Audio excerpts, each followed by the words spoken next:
एक बेहद ही गरीब व्यक्ति फटे कपड़े पहनकर थाने के बाहर बैठा था। अब वह सोचता था कि मैं थाने के अंदर जाऊंगा तो मैं क्या कहूंगा।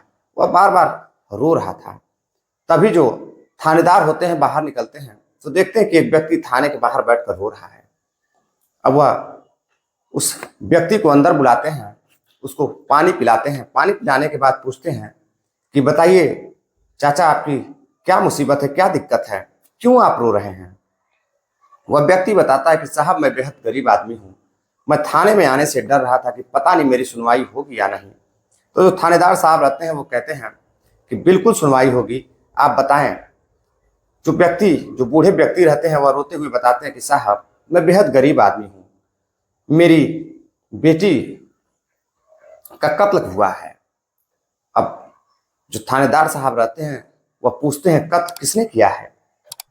तो जो व्यक्ति बूढ़े बैठे हुए थे वह रोते हुए फटे कपड़ों में वह बताते हैं कि साहब, मेरी बेटी का कत्ल उनके घर वालों ने किया है, ससुराल वालों ने किया है। और बार बार वह मुझसे दहेज मांगते थे, लेकिन जो लड़की रहती है उसकी तबीयत अचानक से खराब होती है और उसकी मृत्यु हो जाती है। और 2 रोज पहले उसको दफनाया जाता है और दफनाने में उनके पिताजी भी साथ रहते हैं। तो जब पुलिस पूछती है कि जब आपने खुद अपने हाथों से अपनी बेटी को दफनाया है तो फिर कत्ल कैसे हुआ है, तभी जो खुलासा होता है वह बेहद हैरान करने वाला होता है, बेहद ही डरावना होता है। नमस्कार, प्रणाम, मैं विशु राय। आप देख रहे हैं इंडिया क्राइम दस्तक। हाजिर हुआ फिर एक नई कहानी के साथ। दरअसल मैं इस चैनल पर एक के बाद एक कहानियां जरूर डालता हूं, लेकिन हफ्ते में 3 से 4 ही कहानी मैं डाल पाता हूं।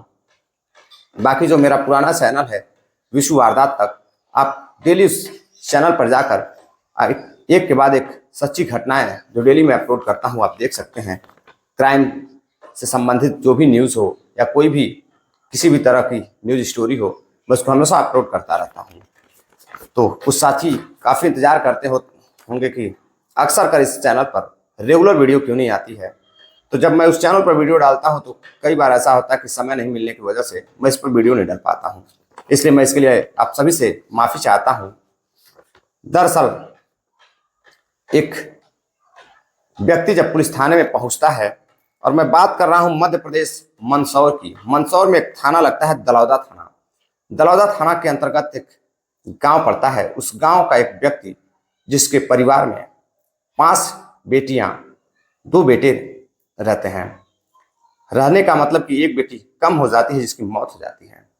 वह व्यक्ति थाने पहुंचता है और थाने पहुंचने के बाद अपने थानेदार को बताता है कि साहब, मेरी बेटी का कत्ल किया गया है और कत्ल कुछ इस तरह से किया गया है जो बेहद ही हैरान कर देगा।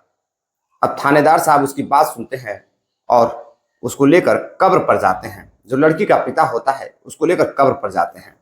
कब्र पर जाने के बाद जब लाश को, बॉडी को निकलवाया जाता है और बॉडी को मेडिकल रिपोर्ट के लिए, यानी कि पोस्टमार्टम के लिए मेडिकल एक हॉस्पिटल है रतलाम में पड़ता है, वहाँ पोस्टमार्टम के लिए बॉडी को भेज दिया जाता है। अब जब पोस्टमार्टम रिपोर्ट आती तो बेहद चौंकाने वाली होती है। दरअसल जो पिता रहता है, जो गरीब पिता रहता है फटे कपड़ों में, जो थानेदार के पास रो रहा था, उसका नाम जहीर हुसैन रहता है। जहीर हुसैन के परिवार में उसकी 5 बेटियां 2 बेटे, उसकी पत्नी रहती है। वह पेशे से मजदूरी का काम करता था, किसी तरह अपने परिवार का पालन पोषण करता था। अब एक दिन जब उसकी बेटी धीरे धीरे बड़ी होने लगती है, जिसका नाम फरजाना रहता है, फरजाना 20 साल की रहती है। अब उसकी शादी की चिंता उसके पिता को सताने लगती है। किसी तरह से कुछ उसके पिता पैसा इकट्ठा करते हैं और पास के ही एक गांव में ठीक ठाक परिवार में एक लड़के से उसकी शादी फिक्स कर देते हैं। अब उसका निकाह होता है और निकाह होने के बाद लड़की अपने ससुराल चली जाती है। कई महीनों तक तो वह अपने ससुराल में अपने पति के साथ, अपने सास ससुर के, बहनोई के, सभी लोगों के साथ खुश रहती है। और जो उसकी ननद देवरान रहती हैं उनके साथ भी वह काफ़ी अच्छे रिश्ते में रहती हैं। लेकिन एक दिन वह रोते हुए घर जाती है और अपने पिता से कहती है कि पिताजी, मुझे कुछ पैसे चाहिए। पिता उसकी बात सुन रहे थे और रोने लगते। कहते हैं बेटा मैं पैसे कहाँ से दूं, मैं खुद गरीबी से किसी तरह से तुम्हारी शादी किया हूँ, आखिर काम बताओ, फिर भी मैं कहीं ना कहीं से मैं पैसे की व्यवस्था करूंगा। तभी लड़की कहती है कि मुझे मेरे ससुराल वालों ने मारा पीटा है और मुझसे कहा है कि पैसे लेकर आओ, तुम्हारे पिता ने दहेज में कुछ भी नहीं दिया था। अब यह सुनते ही पिताजी उस लड़की को लेकर उसके ससुराल जाते हैं, बातचीत करते हैं। किसी तरह से बातचीत होती है, ससुराल वाले मान जाते हैं, फिर लड़की घर पर रहने लगती है। एक दिन फिर जो पति होता है उसे कुछ पैसों की जरूरत पड़ती है। अब जब उसे पैसों की जरूरत पड़ती है तो वह काम करने के बजाय कायरता दिखाता है और अपनी पत्नी की पिटाई कर देता है और किसी डंडे से सर में मार देता है और सर में चोट लग जाती है। लड़की रात भर कराहती रहती है। अगले दिन जब वह सास ससुर से कहती है कि मेरी तबीयत कुछ ज़्यादा खराब है, मेरे साथ रात में मेरे पति ने पिटाई की है, हाथापाई हुई थी, झगड़े हुए थे, तो सास भी अपनी बहू को, फरजाना को डांटती है। अब वह जब सास नहीं सुनती है तो वह देवर से कहती है तो देवर भी डांटता है। अब वह ननद के पास जाती है तो ननद भी उसको डांट फटकार लगाती है, बुरे भले शब्द कहती है। अब वह रोने लगती है, रोने तो रोने परेशान हो जाती है। फिर वह अपने पिता को फोन करती है और कहती है कि पिताजी कल फिर मेरी इनसे लड़ाई हुई थी और उन्होंने मुझे मारा पीटा और अक्सर कर यह लोग अब मुझे प्रताड़ित करते हैं। फिर पिताजी अपनी लड़की को लेकर अपने घर चले जाते हैं। बाद में वह पुलिस में कंप्लेन करने की धमकी भी देने लगते हैं कि अगर आपने मेरी बेटी के साथ सही तरीके से पेश नहीं आए, अगर मेरी बेटी को कुछ भी हुआ तो मैं आप लोगों को जेल भिजवा दूंगा। अब ससुराल वाले और गुस्सा हो जाते हैं, किसी तरह से जाकर समझौता करते हैं फरजाना के पिता से। अब फरजाना फिर अपने ससुराल चली जाती है। फिर एक दिन फरजाना की अचानक से तबीयत खराब हो जाती है। तबीयत इस कदर खराब हो जाती है कि उसकी हालत बेहद नाजुक हो जाती है। अब उसे लेकर एक प्राइवेट हॉस्पिटल में ले जाया जाता है, एडमिट कराया जाता है और इसकी जानकारी 28 अक्टूबर को, यानी कि 28 अक्टूबर सुबह में उसकी तबीयत खराब होती है और 28 अक्टूबर 2023 की शाम को उसके पिता जहीर हुसैन को फोन किया जाता है कि आपकी बेटी की तबीयत काफी खराब है और नाजुक बनी हुई है। अब पिता जैसे ही यह बात सुनता है कि उसकी बेटी की हालत काफी खराब है, नाजुक है, अब वह रोते हुए दौड़ते हुए उस हॉस्पिटल पहुंचता है और जैसे ही पिता हॉस्पिटल पहुंचता है उसकी आंखों के सामने उसकी लड़की की, यानी कि उनके लड़की की मृत्यु हो जाती है। अब वह रोने लगते हैं, चीखने लगते हैं, चिल्लाने लगते हैं, लेकिन ससुराल वाले जो रहते हैं उनके ऊपर विशेष कोई उस लड़की के मरने से, फरजाना के मरने से कोई तकलीफ दिखाई नहीं दे रही थी। वह अब बॉडी को घर लेकर आते हैं, दाह संस्कार का अपना क्रियाक्रम का सिस्टम बनाते हैं। उसके बाद उसकी बॉडी को लेकर कब्र में दफना देते हैं।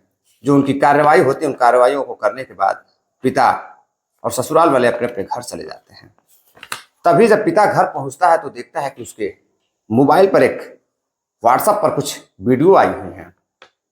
जब वह वीडियो देखता है तो वीडियो, यानी कि उसकी मृत्यु हुई थी 28 अक्टूबर 2023 को शाम को, उससे एक दिन पहले उसके फोन पर वह वीडियो आया हुआ था, लेकिन किसी कारणवश उनके पिताजी ने फोन देखा नहीं था।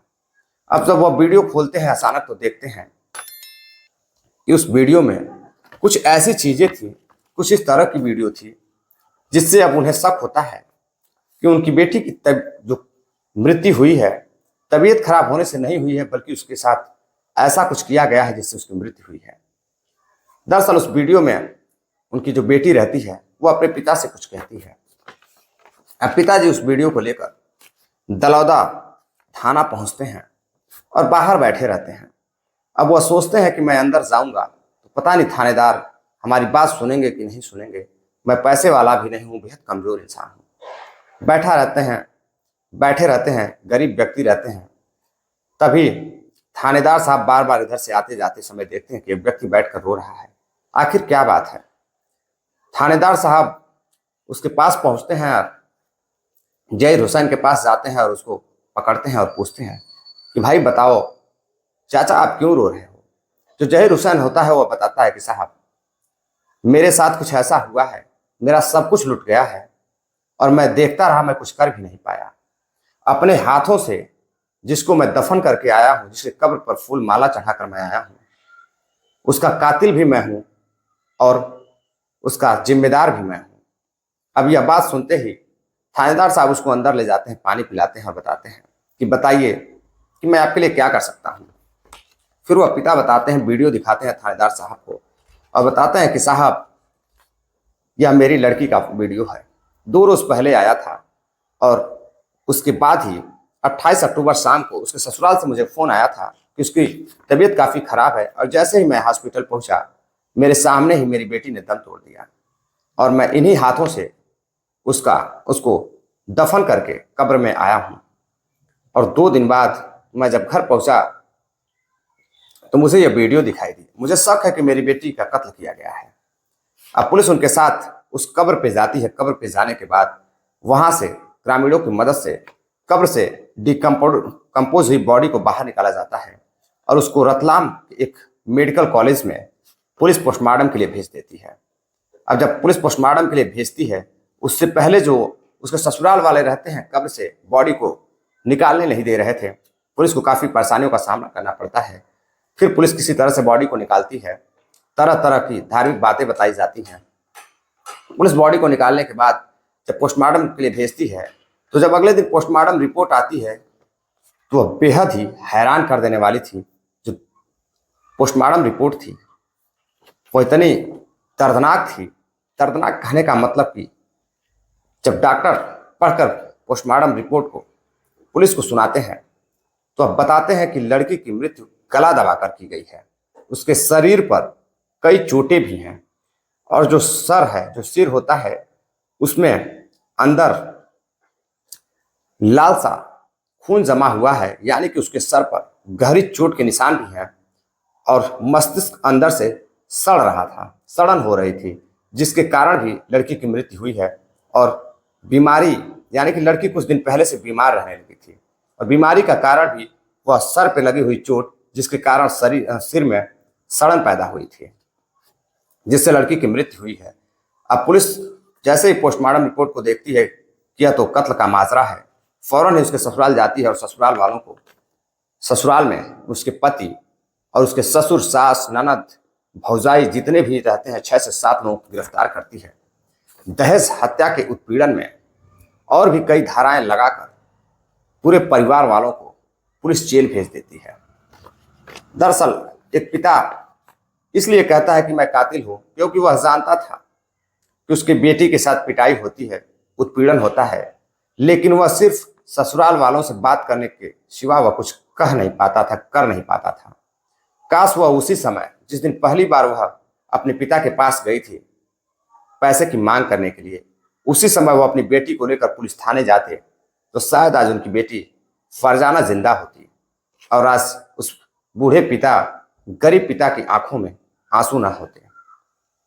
दहेज उत्पीड़न एक ऐसा विषय है जो अक्सर देखने को, सुनने को मिलता है। लगभग हमारे देश में हर साल कई हजार लड़कियां दहेज उत्पीड़न का शिकार बनती हैं और उनका कत्ल कर दिया जाता है, वह भी बेरहमी से। इतने हमारे समाज में दरिंदे पड़े हुए हैं, पैसे के लोभी पड़े हुए हैं, दहेज लोभी पड़े हुए हैं, जो कभी भी शायद अगर अपने अंदर झांक के देखते, अपने परिवार के अंदर झांक के देखते कि उनके अंदर, उनके घर के अंदर भी कुछ बहन बेटियां हैं, अगर उनके साथ इस तरह का व्यवहार होता तो वह क्या करते? अपने ऊपर ही वह सोच कर देखते तो शायद इस तरह का जघन्य अपराध ना होता। और जरूरत है समाज को धीरे धीरे सोच बदलने की, वरना समाज इस कदर इस रास्ते पर जा रहा है कि दहेज में कई सारे मुकदमे ऐसे अक्सर देखने को मिलते हैं जो झूठे भी होते हैं, लेकिन 70 से 60% जो मुकदमे होते हैं वह सही साबित हो रहे हैं।